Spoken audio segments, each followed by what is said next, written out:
The story started, and we see a man who died under mysterious circumstances. So Inspector Nick immediately arrived at the scene, where he met his old friend Paul.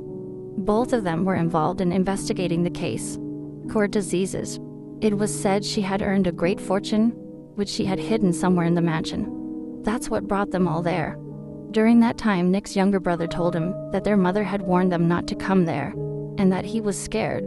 But Nick convinced him, and everyone proceeded to the upper floor of the mansion. Based on Arthur's information, they found a hidden room where there was indeed an old chest. Inside the chest was a burial gramophone. Nick's younger brother hid in a corner out of fear, while Paul slowly played the gramophone. Strange whispering sounds began to emerge from it. When Sophia looked at it closely, her eyes widened with fear, as if she had seen something truly terrifying. The story then returns to the present. Nick and Paul were investigating the dead man's closet, but found nothing unusual. They then went to meet the deceased's acquaintances.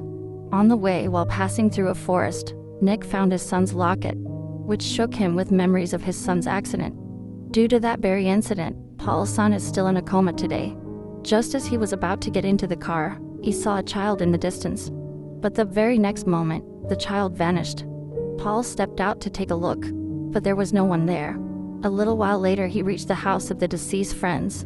To his surprise, he found Sophia there, now a widow and mother of 3 children, 2 daughters, Julie and Yana, and a son. Yana's boyfriend Ron also lived with him.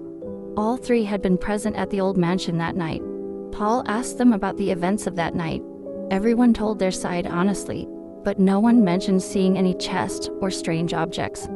Yana suddenly remembered something. She said that for some time, a strange man wearing odd glasses had been following her.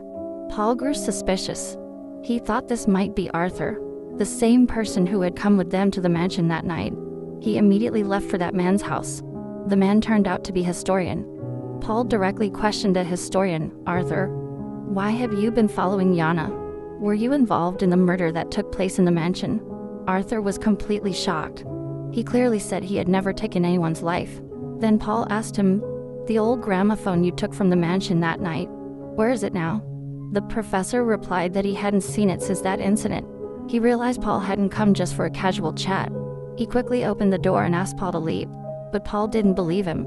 Paul gave him 2 options: either hand over the gramophone, or be ready to face murder charges. Arthur had no other option. He pretended he was going to hand over the gramophone, but it was just a trick. He jumped straight out of a 2nd-floor window and ran away. By the time Paul came out, Arthur had vanished from sight. Paul then headed straight to the mortuary, where the post-mortem of the deceased young man was underway. The doctor said that the death was caused by heart failure, suddenly due to fear. Such cases are common among the elderly, but for someone so young to die of fright is certainly unusual. Just then, Paul received a call on his mobile.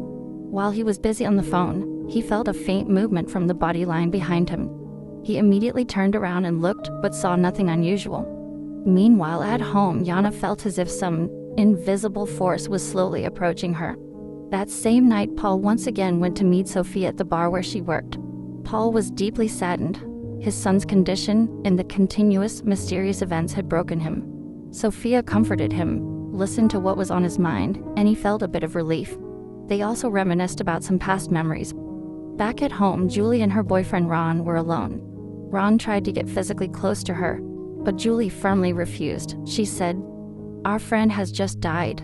I'm not in the mood for anything else." She got up and left the room. Ron was left alone, and just then he felt like he heard a woman's voice coming from the basement. Without thinking, he started to go downstairs, but as soon as he reached the bottom, the basement door suddenly shut, and the lights went out. Ron thought Julie was playing a prank on him. Just then, he saw a familiar shadow, and moved forward to look at it. The basement was filled with human mannequins.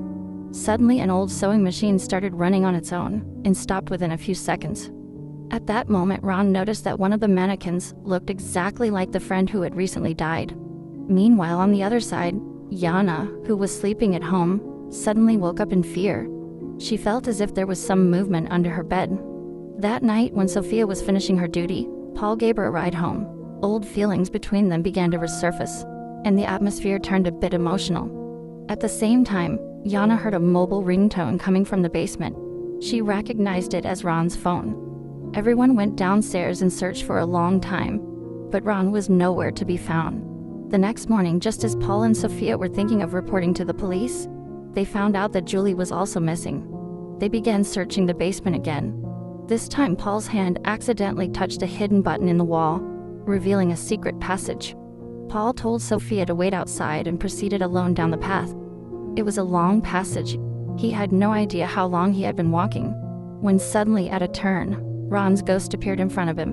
Terrified, he fell to the ground. But when he looked closely, he saw Ron sitting there, dead, his entire body crawling with bugs and insects. Still, Paul didn't lose courage and kept moving forward. He hoped that Julie might still be alive. A few steps later, he heard a woman's voice. He hid and saw Julie sitting on the ground, holding that same old gramophone and saying something. Behind her stood a strange woman, brushing Julie's hair. Suddenly, someone pulled Paul from behind. It was none other than the historian Arthur. Paul immediately pointed his gun at him and asked what he was doing there. Arthur whispered, "Speak softly, or these spirits will kill everyone." Then he led Paul through another path, where there was an ancient sacrificial altar. Arthur explained that this path leads directly to the mansion. Here lies the tomb of Mara, the goddess of death. She survives by devouring human souls, especially those of children. She loves them dearly. Those faint whispers you hear, they're actually her voice.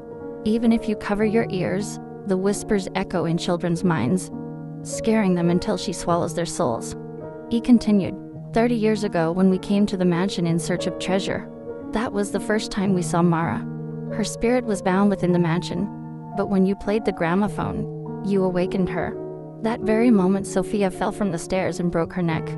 Paul said, "I had heard that the woman's whispers could cure illnesses, so I played the gramophone as a last hope." At that, pocket and said, "The owner of this mansion was a witch, but the whispers weren't hers. They were actually Mara's voice. The witch used to worship Mara, suffering from a deadly disease but desperate to live. The woman took a dangerous step to cure herself. She filled an old gramophone with voices and sacrificed her granddaughter to the goddess Mara in order to extend her own life. Wanting to prolong her existence, she offered everyone living in the mansion to Mara. Eventually, when no one was left to sacrifice, she hanged herself. Mara had trapped his soul, and that was the cause of his death." Arthur said Tommy's soul now wandered that same path. And when Paul and his son witnessed the car accident, just then, Paul heard a commotion. It was Paula, who had arrived with the gramophone. Arthur suggested destroying the gramophone, and Paul chased after her and snatched it away.